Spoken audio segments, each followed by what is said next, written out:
update sa ating pinapagawa. Check natin. Okay, update tayo guys.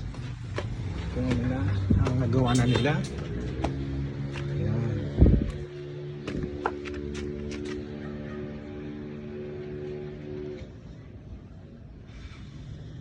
Medyo may nagawa sila ng ano.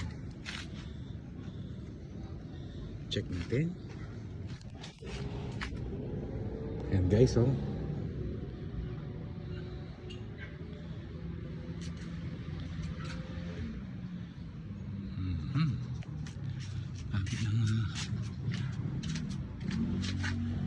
Ganyan pa rin sa ano, sa terrace.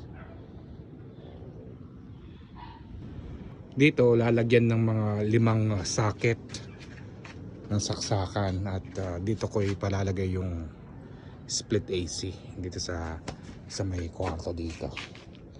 O, di ba? Bali ito pala guys na ano sa yan pinaka sliding door to. Di ba? Para social naman yung ano ng ating mansyon. Dito hanggang doon talagang ipapa-slab pa natin yan guys. Ayan, tapos may sa kabila pa. Kaya itong second floor namin talagang napaka maluwang. Kaya kahit na 4 na pamilya dito ay okay. Dito sa ano sa hagdanan, gusto ko dito yung salamin. Para mas lalong social siya ng tignan. Dito oh, lalagyan niya ng salamin. Titignan natin yan sa side view niya oh. Ito yung pinaka side view niya guys. Sa taas. Ito yung sa pinaka harapan niya. Baka bukas marami na silang ano to, magagawa. Ito yung pinaka sa side niya oh. Bukas kasi guys ay flight ko na papuntang Doha, Qatar, kaya hindi ko na mabibigyan ng update itong pinapagawa nating bahay.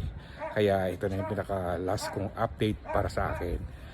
Anyway, may magbibideo naman yung may iwan dito, yung sila lang bahala magbideo para dito sa ating pinapagawang mansyon. Mansion daw, okay. Kaya guys, sana maraming salamat po at sana ay nag-enjoy po kayo sa kapapanood ninyo ng aking vlog.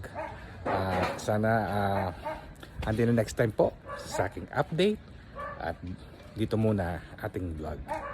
Bye!